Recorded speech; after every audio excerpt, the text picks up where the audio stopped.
کسی کے دل میں اللہ کا خوف نہیں تو وہ آدمی دنیا کے محبت میں مبتلا ہوگا، ایسے ہوگا کہ دنیا اس کے اوپر سوار ہوگی اور اللہ سے وہ غافل ہوگا۔ لیکن یہ کہ یہ یاد رکھے کہ دنیا کا کمانا، دنیائی مال اور دولت جمع کرنا یہ کوئی بری چیز نہیں ہے۔ اللہ رب العزت نے قرآن کریم میں فرمایا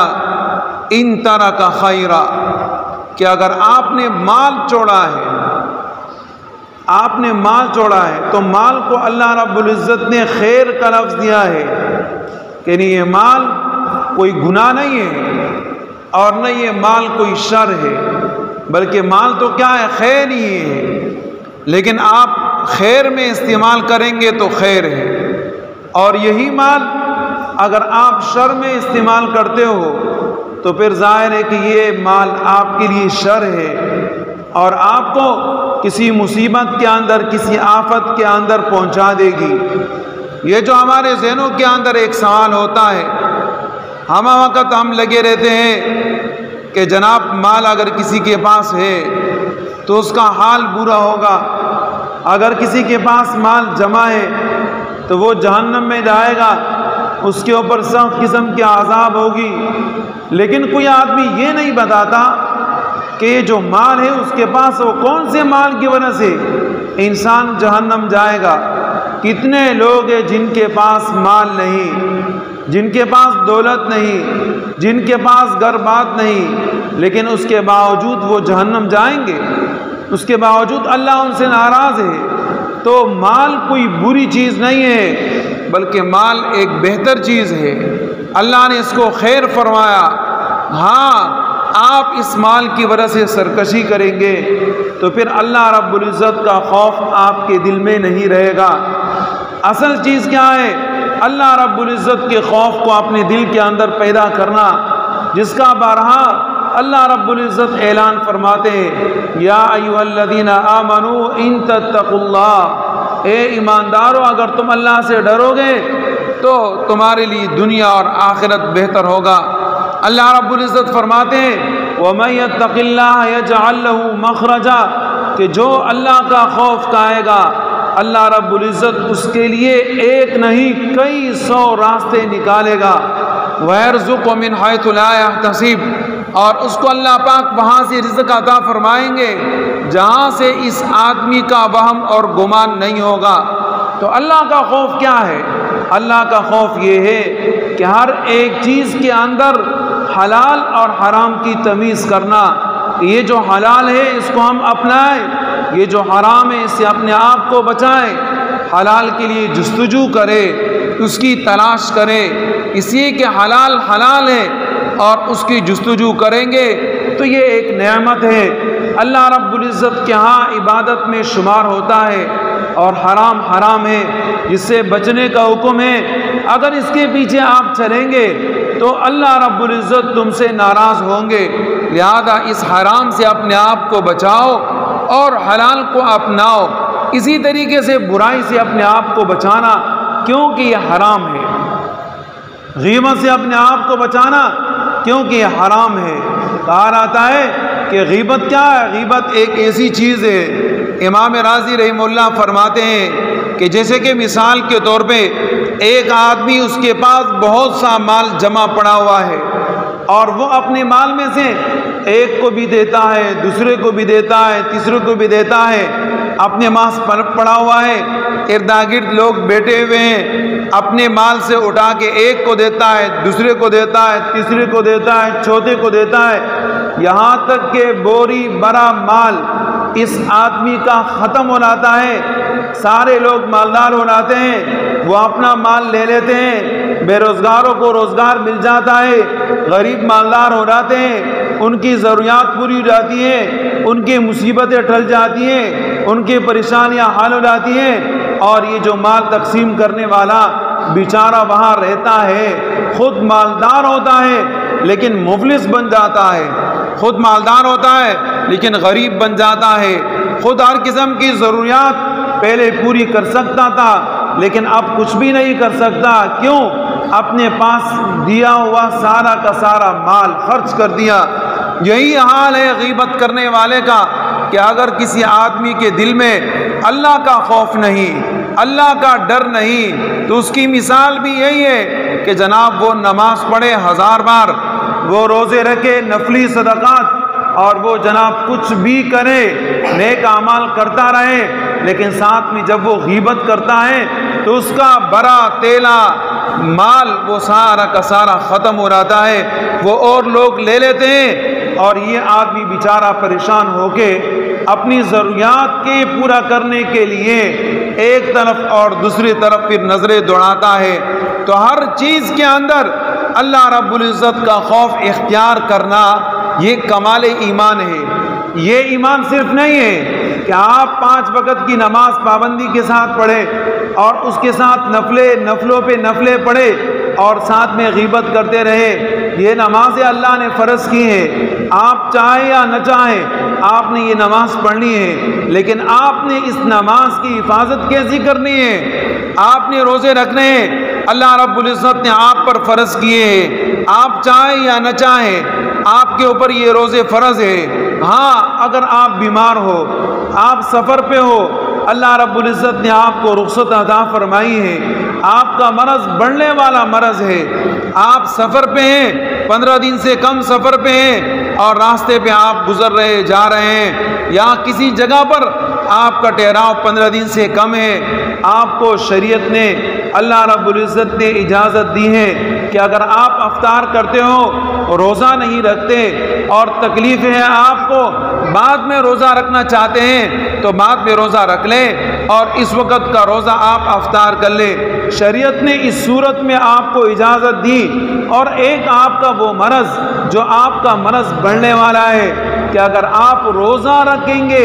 تو آپ کی بیماری بڑھتی رہے گی، شریعت نے آپ کو رخصت دیا کہ بعد میں آپ روزہ رکھیں۔ لیکن یہ معنی نہیں ہے جو ہم نے سمجھ لیا ہے کہ جناب روزہ رکھنا نہیں، روزہ رکھنا ہے اور کسی کے لیے روزے کا چھوڑنا نہیں، چاہے وہ کیسے بھی ہو اس نے روزہ رکھنا ہے۔ اللہ رب العزت نے اس کے اوپر فرض کیا ہے، چاہے مرد ہے اور زن ہے، بالغ ہو گیا، اللہ کا حکم اس کی طرف متوجہ ہو گیا، یہ آدمی روزہ رکھے گا۔ اللہ نے اس کے اوپر فرض کیا ہے، یہ روزہ اللہ نے اس کے اوپر فرض کیا ہے اور یہ آدمی ہر حال کے اندر روزہ رکھے گا۔ لیکن یہ کہ کوئی آدمی روزہ رکھے اور وہ سمجھے کہ میں پرہیزگار بن گیا، اس سے صرف پرہیزگاری نہیں آتی۔ ایک آدمی کے اوپر اللہ پاک نے اس کی مال کی بدولت زکوٰۃ فرض کیا ہے، اب ظاہر ہے کہ زکوٰۃ اس آدمی نے ادا کرنا ہے، ایسا تو نہیں ہے کہ زکوٰۃ ادا نہیں کرے گا۔ زکوٰۃ اگر ادا نہیں کرتا تو شریعت میں اس آدمی کے لیے حکم ہے کہ اللہ رب العزت اس آدمی کے اس مال کو گنجا سانپ کی شکل میں بنا کے آخرت میں اس آدمی کے اوپر پیش کرے گا اور وہ گنجا سانپ اس آدمی کو ڈستا رہے گا۔ لیکن اگر کوئی آدمی یہ سوچے کہ میں زکوٰۃ ادا کروں اور زکوٰۃ کے ادا کرنے کے بعد بس میرا تقویٰ پورا ہو گیا، تو ایسی کوئی بات نہیں ہے۔ اگر کسی کے اوپر اللہ نے حج فرض کیا ہے، صاحب استطاعت ہے، مال دولت والا ہے، سہولت اس کو میسر ہے اور توشہ اس کے پاس ہے، اور اگر کوئی عورت ہے ساتھ میں محرم بھی ہے تو اس کے اوپر حج فرض ہے۔ اب یہ آدمی یا عورت اگر جا کے حج ادا کرتے ہیں یا کرتی ہیں اور وہ اس کے بعد یہ سمجھتے ہیں کہ ہم نے تقویٰ اختیار کر لیا، یہ تقویٰ نہیں ہے، یہ وہ چیزیں ہیں جو اللہ نے تمہارے اوپر لازم کیے، یہ تو آپ نے کرنے ہیں۔ اب تقویٰ کیا ہے؟ وہ یہ ہے کہ آپ کی جہاں پر نفس کی خواہش ہو رہی ہے، جہاں آپ کی نفس کی تمنا ہے کہ چلیں آج بیٹھ کے حرام کہاں جاتے ہیں، آج بیٹھ کے کسی کی غیبت کر لیں، آج کسی کے اوپر ظلم کر لیں، آج برائی کر لیں تاکہ جناب ہمیں سکون مل جائے، اس لیے کہ اس آدمی نے میرے ساتھ برا کیا تھا، اب اس کا بدلہ کسی طریقے سے میں اس سے نکالوں اور اس کو میں اذیت دوں، اس کو میں تکلیف دوں، مجھے سکون ملے گا۔ اب یہ وہ آدمی ہے کہ پہلے صف میں نماز پڑھنے والا ہے، یہاں تو اس کی نماز کا کام اچھا کام ہے، لیکن دوسری طرف جو اس کا کارنامہ ہے وہ بہت برا ہے۔ اب بہت برے ہونے کی وجہ سے یہ آدمی کہتا ہے میں متقی ہوں، یہ متقی نہیں ہے۔ اللہ رب العزت ہر جگہ ہے، جہاں تم ظلم کرو گے اللہ تمہیں دیکھتا ہے، اور اگر آپ اپنے آپ کو ظلم سے بچائیں گے، تقوی اختیار کریں گے، اپنے دل کے اندر اللہ کا خوف پیدا کریں گے، تو اللہ رب العزت کا اعلان ہے وَيَرْزُقُهُ مِنْ حَيْثُ لَا يَحْتَسِبُ، ہم وہاں سے رزق دیں گے جہاں سے اس آدمی کا گمان نہیں ہوگا، اور رزق دینے والی ذات وہ اللہ کی ہے۔ اسی اللہ رب العزت فرماتے وَأْمُرْ أَهْلَكَ بِالصَّلَاةِ وَاصْطَبِرْ عَلَيْهَا لَا نَسْأَلُكَ رِزْقًا، اے پیغمبر علیہ الصلوۃ والسلام آپ اپنی امت سے فرمائیے کہ اپنے اہل کو، بیوی کو، بچے کو اور خود نماز کی پابندی کیا کرے، رزق کے متعلق پریشان نہ ہو، بس یہ نیت کرے، کام کاج کرے، اور روزی دینا ہمارے کام ہے، ہم اس کو روزی دیں گے، وہی ذات ہے جو روزی دیتا ہے۔ ایک آدمی اگر یہ سمجھتا ہے کہ جناب میرے پاس بہت سا مال ہوگا، میں مالدار بن جاؤں گا، مال جمع کرتا رہتا ہے، مال اکٹھا کرتا رہتا ہے، میرے اوپر کوئی مصیبت نہیں آئے گی، میرے اوپر کوئی پریشانی نہیں آئے گی، میں سکون کے ساتھ رہوں گا، یہ بات غلط ہے۔ یہ سکون اللہ سے خوف کھانے کے اندر ہے۔ اگر مالدار ہے اللہ کا خوف اس کے دل میں اس کو سکون میسر ہے، اگر غریب ہے اور اس کے دل میں اللہ کا خوف ہے سکون اس کو میسر ہے، لیکن اگر مالدار ہے یا غریب لیکن اس کے دل میں اللہ کا خوف نہیں، اس کو سکون نہیں مل سکتا، وہ پریشان رہے گا، وہ کہیں نہ کہیں غلطی کر رہا ہے۔ حضرت ایوب علیہ السلام کے اوپر آزمائش آئی، اللہ رب العزت کا محبوب پیغمبر تھا، بلکہ اس سے پہلے ایک بات آپ کو بتاؤں کہ تقویٰ کیا ہے، کسی انسان کا احساس کرنا، کہ ہم کسی کا احساس کریں۔ مولانا قاسم نانوتوی رحمہ اللہ کے پاس ایک شخص آئے اور دارالعلوم دیوبند کے اندر ایک گھوڑا چھوڑ کے آئے کہ یہ گھوڑا اللہ کی رضا کے لیے ہم آپ کو وقف کر کے دیتے ہیں، آپ اپنے کام میں اس کو استعمال کریں۔ مولانا قاسم نانوتوی رحمہ اللہ نے فرمایا جاؤ اس گھوڑے کو بیچ کے آ جاؤ۔ اس گھوڑے کو بیچا گیا، اور ساتھ میں وہ جو آدمی آیا تھا تو وہاں مدرسے کے بڑے نے ان کو زیادہ رش کی بنا پر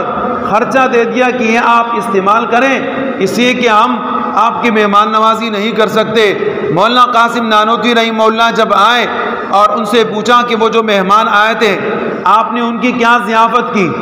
آپ نے ان کی کیا مہمان نوازی کی؟ ہم تو مہمان نوازی جانتے نہیں ہیں، جبکہ ایمان کا حصہ ہے مہمان کی مہمان نوازی کرنا، یہ ہمارے اوپر فرض ہے، یہ لازم ہے۔ اسی شریعت کے اندر یہ بھی ہے کہ اگر آپ کے راستے پہ کوئی آدمی گزر رہا ہے اور آپ نے اس کو کھانا نہیں کھلایا، وہ زبردستی بھی آپ سے کھانا کھا سکتا ہے۔ اگر کسی علاقے کا مسافر آپ کے سامنے سے گزر رہا ہے، بھوکا ہے، پیاسا ہے، کھانے پینے کا انتظام نہیں، اور آپ کے سامنے گزر رہا ہے تو آپ سے وہ زبردستی بھی کھا اور پی سکتا ہے۔ اس لیے نبی علیہ الصلوۃ والسلام فرماتے ہیں من کان یؤمن باللہ والیوم الآخر فلیکرم ضیفہ، جس آدمی کا اللہ پر ایمان ہو، جس آدمی کا آخرت کے اوپر ایمان ہو، وہ اپنے مہمان کی مہمان نوازی کریں گے۔ حضرت ابراہیم علیہ الصلوۃ والسلام مہمان نوازی میں کتنے مشہور تھے۔ بہرحال مولانا قاسم نانوتوی رحمہ اللہ نے ان سے فرمایا کہ وہ مہمان جو آئے تھے آپ نے اس کو کھانا کھلایا یا نہیں کھلایا؟ تو ادارے کے بڑے نے فرمایا کہ ہم نے تو کھانا نہیں کھلایا، اس لیے کہ ہمارے پاس مجمع زیادہ تھا، اب ہم ان کو کھانے کے لیے ٹھہرا نہیں سکتے تھے، اس لیے ہم نے ان کو پیسے دے دیے کہ راستے میں یہ پیسے استعمال کر لے اور کوئی چیز کھا لے۔ تو مولانا قاسم نانوتوی رحمہ اللہ نے فرمایا کہ آپ نے ان کو پیسے کیوں دیے؟ غریب آدمی جب پیسے کو دیکھ لیتا ہے تو وہ پیسے کو اپنے جیب میں رکھ لیتا ہے کہ یار یہ بچوں کے کام آئے گا، اور خود بھوکا اپنے گھر پہنچ جائے گا، لہٰذا مجھے اس کا راستہ بتا دو تاکہ میں اس کے راستے کے پیچھے چلوں اور جا کے اس کو میں کھانا کھلاؤں۔ مجھے معلوم ہے کہ غریب آدمی ہے اور بھوکا اپنے گھر پہنچ جائے گا، اپنے ساتھ 1-2 روپیہ لے کر چلا جائے گا۔ تو ان کے دل کے اندر یہ احساس ہوا کہ پیسہ اگر غریب کو دے دیا وہ کہاں خرچ کرے گا؟ اپنے بچوں پر خرچ کرے گا، لہذا جا کے اس کو کھانا کھلانا چاہیے اور پہنچ کے ان کو کھانا کھلایا۔ یہ ہوتا ہے احساس، اس کو کہتے ہیں تقویٰ،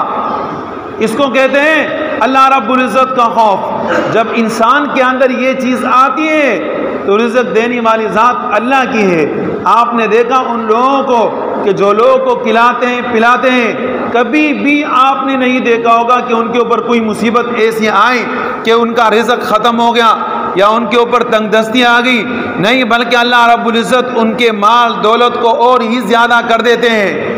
حضرت ایوب علیہ السلام کے اوپر پریشانی آئی، اللہ رب العزت کے پیارے پیغمبر تھے، حضرت ایوب علیہ السلام کو اللہ رب العزت نے 70 سال کی زندگی میں مال بھی دیے تھے کثرت کے ساتھ، اولاد بھی تھی اور ساتھ میں مویشیاں بھی تھی، سب کچھ تھا،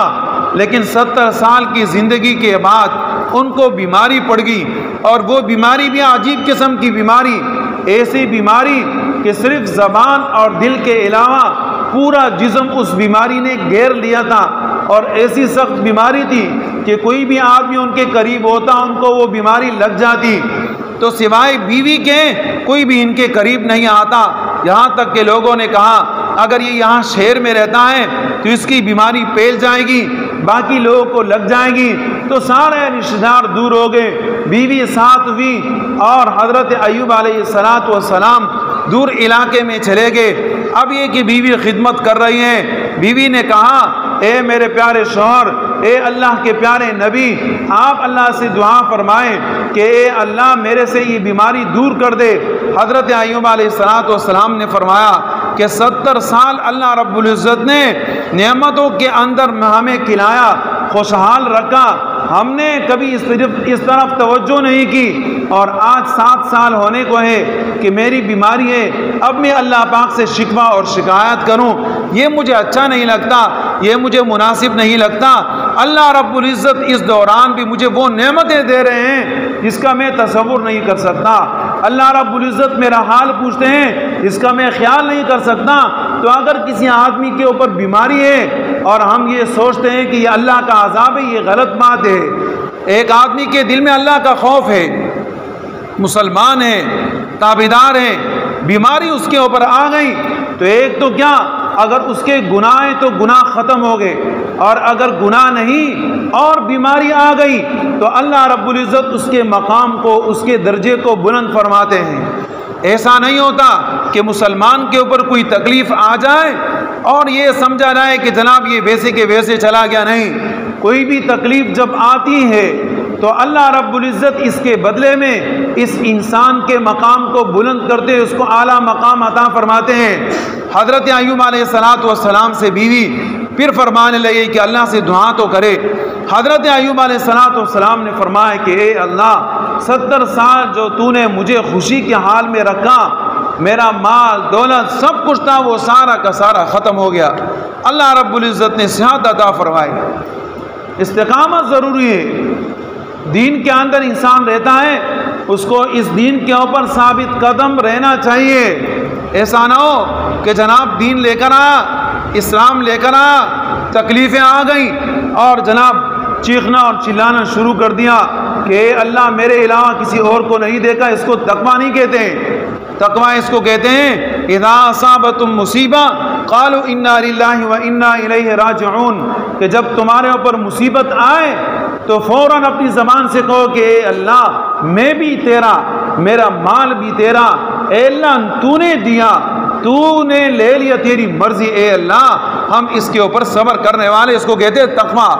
تقویٰ اس کو دیکھیں کہ حضرت ابراہیم علیہ السلام نے اسماعیل علیہ السلام کے ذبح کرنے کے ارادہ فرمایا اور ساتھ میں کہا اسماعیل اللہ کا حکم ہے تمہیں ذبح کرنے کا۔ اسماعیل علیہ السلام نے فرمایا اے میرے ابا، جو تیرے رب نے تجھے حکم دیا اس کو کر ڈال، اس کو کہتے ہیں تقویٰ۔ حضرت ابراہیم علیہ السلام نے یہ نہیں سوچا کہ میرا بیٹا ہے میں ذبح کروں گا، اللہ رب العزت کا حکم تو ہے لیکن یہاں حکمت یہ ہونا چاہیے کہ کسی اور چیز کو ذبح کر دوں، نہیں۔ حضرت ابراہیم علیہ السلام نے اللہ کے حکم کے اوپر من و عن عمل کیا اللہ رب العزت نے اس کی اس قربانی کو پوری آنے والی قیامت کے تمام لوگوں کے لیے نجات کا ذریعہ بنا دیا۔ یہ ہے اللہ کا خوف، اللہ کا تقویٰ۔ اس کو کہتے ہیں اللہ کا خوف۔ اب ہماری تقویٰ اور پرہیزگاری کیا ہے؟ وہ یہ ہے کہ ایک طرف تو ہم نماز پڑھیں، ایک طرف تو ہم نیک اعمال کریں، مشقت کریں، مال دولت لٹائیں، وہ ہم نے اپنے آپ کے لیے ایک ذخیرہ بنا دیا، اور پھر کیا کریں جناب؟ اس کو آگ لگا دے، اس کو جلا دے۔ وہ کس چیز کے ذریعے سے؟ وہ غیبت کے ذریعے سے، وہ برائی کی وجہ سے، وہ کسی آدمی کو تکلیف دینے کی وجہ سے۔ اور جب بھی ہمارا بس بنتا ہے پھر ہم کسی آدمی سے اپنا بدلہ لینے کے لیے 1 منٹ برابر بھی دیر نہیں کرتے۔ یہیں سے ہمارا تقوی کا حال کا پتہ چلتا ہے۔ اس لیے نبی علیہ الصلوۃ والسلام فرماتے ہیں ان اکرمکم عند اللہ اتقاکم، تم میں سے زیادہ معزز آدمی وہ معزز ہے کہ جو تم میں سے زیادہ اللہ سے ڈرنے والا ہے، اللہ کا خوف رکھنے والا ہے۔ وہ آدمی معزز نہیں ہے جس کے پاس پورے ملک کی بادشاہی ہے،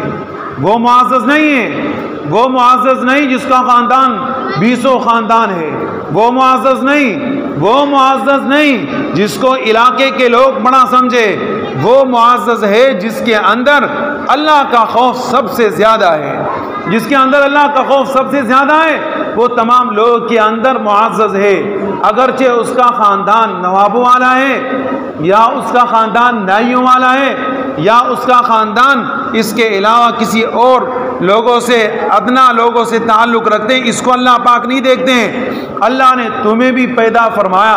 اللہ نے ان کو بھی پیدا فرمایا۔ یہ تو دنیا میں صرف اور صرف پہچان کے لیے ایک آدمی کی قبیلے کا ذکر ہوتا ہے، ایک آدمی کے خاندان کا ذکر ہوتا ہے، ایک آدمی کی زبان کا ذکر ہوتا ہے، ایک آدمی کے رنگ کا ذکر ہوتا ہے، ایک آدمی کی قد و قامت کا ذکر ہوتا ہے کہ وہ لمبا آدمی اور وہ جناب چھوڑا آدمی، وہ ٹنگنا آدمی، وہ موٹا آدمی، وہ باریک آدمی، وہ بلوچی، وہ پشتو، وہ سندھی۔ یہ صرف پہچان کے لیے ہے۔ اصل کیا ہے؟ اصل تو آپ کی وہ پرہیزگاری جو آپ نے اختیار کی، اللہ پاک اس کو دیکھتے ہیں اور اسی کے اوپر آپ کا فیصلہ ہوتا ہے۔ اللہ رب العزت ہمیں عمل کی توفیق عطا فرمائے۔